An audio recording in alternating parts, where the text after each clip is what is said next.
Now we're going to shift to a much tougher person. Our granny,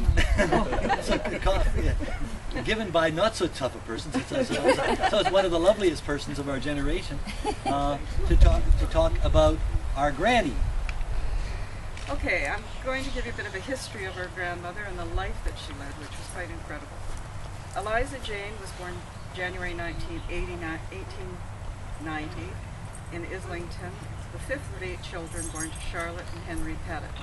The family was made up of 4 boys and 4 girls, including 2 sets of twins. The father, Albert, died in around May of 1900. Charlotte had predeceased him by 8 months. The 6 of the children were placed in Muller's Ashley Down Orphanage in Bristol. And as orphanages go, they were very lucky. They were taught a trade. Our grandmother became a seamstress. Somewhere along in her life, she changed her name from Eliza Jane to Lillian Jean, or somebody changed it, I don't know. About 1911, along with her sister May, our granny traveled to Burma to meet up with her older brother Henry. While in Burma, she met our grandfather, and they married on September 4th, 1912. My father, Cyril, was born on July 17th, 1913 in Burma. Marge was born 2 years later. The family left Burma and went to England, where Auntie Toddy was born. And I think around 1922 they left England heading for New Zealand, and as you know, came through Nelson.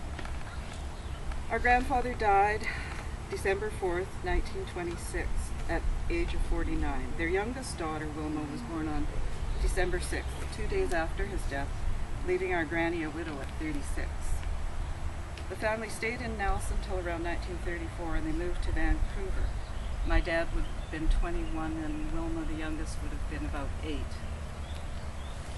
Life was not easy for our granny, but she managed to make a living for herself as a seamstress. She died on January 7th, 1967, just shy of her 77th birthday. Granny was very small, around 5 feet tall, but she was very strong. Our grandfather was a talented marksman, my father remembers, but our grandmother was very talented with the rifle as well. Our grandfather taught her to shoot as it was a matter of life and death, that she'd be able to protect her family when he was away on patrol in Burma. Granny was a very talented seamstress and was known to go up to a fine dress store on Granville Street called Madame Runge's and copy the dresses in the window and make them for her clients. So I think she was the first knockoff artist. I know in our house we always look forward to Christmas because something would come that was made by our granny's hands, and it was always a treat no matter what it was. I think we all have something that's leather tooled or copper tooled or handmade. She was very talented. When she would come for a visit, my mother, and Maureen says the same thing, would stock up on sewing, repairs, whatever, because Granny stayed as long as there was something to do. The minute the work was done, she would say, "You don't need me here anymore, I'm leaving." And off she'd go to the next house. She was the only grandparent we knew in our family, and I believe in all of our families. The Irelands, the Coffeys, the Molloys, and the Lloyd Davises. So she was very important. She never looked any different. She always had white hair rolled up in a roll around her head or in a French twist later on in life. Porcelain skin. When she'd let her hair down and we could brush it, we girls thought we were in heaven. It was way down her back. Like silk. She had a devilish sense of humor that was kind of surprised because I didn't think grandmothers were supposed to have a sense of humor, but she did. She deeply loved her family and always wanted what was best for them. She wanted each of us to do better. I felt lucky to have her in my life, although the time was too short. She was a wonderful role model and teacher. Today she would be so proud of us all. Thanks.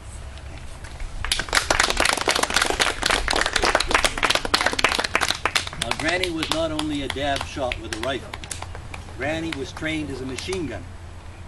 And I remember when I was 9 years old, her telling me about what you did with the machine gun, which was you looked out and saw where the bad guys were, and you aimed a little low, and you watched the bullets kicking up in front of them. If it was in front of them, you raised the gun a little bit more, and you fired again.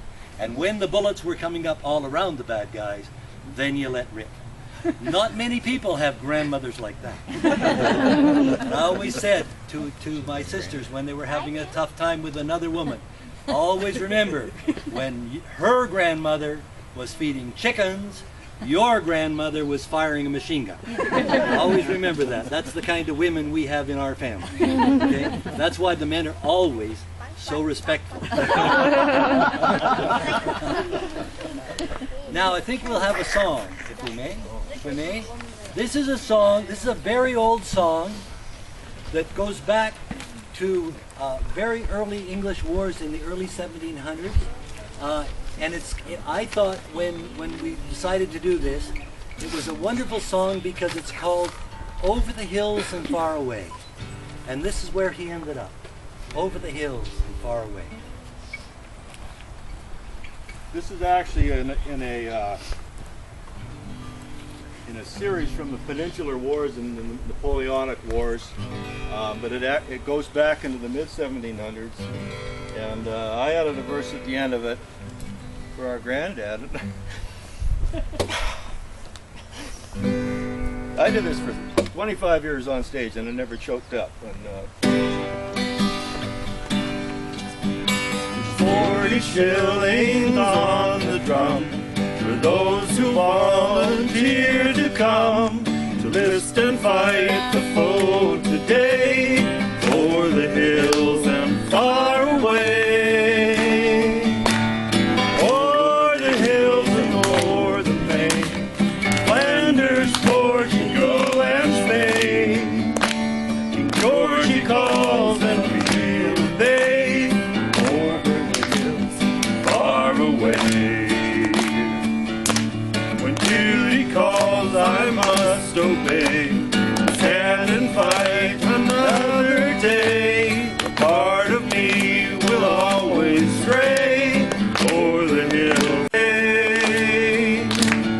o'er the hills and o'er the main, Flanders, Portugal and Spain.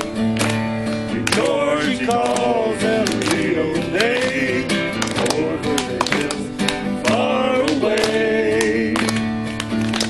If I should fall to rise no more, as many comrades did before, that has to fife and drums to play, o'er the hills far away,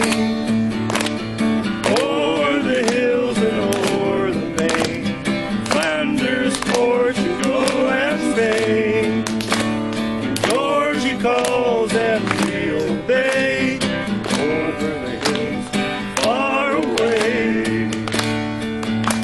And falling lads behind the drum, with colors blazing like the sun, along the road to come what may, o'er the hills far away, o'er the hills and o'er the main, Flanders, Portugal and Spain. King George he calls and we'll obey, over the hills far away. I've lain so long in this lonely grave, now my children's children have come this way. I pray that we would walk someday, o'er the hills far away, o'er the hills and o'er the main, the Khyber, Cape Town and Mandalay, Rangoon and Delhi and Bombay, over the hills far away, o'er the hills and o'er the main, Flanders, Portugal and Spain. King George he calls and we'll obey, over the hills far away. Wow.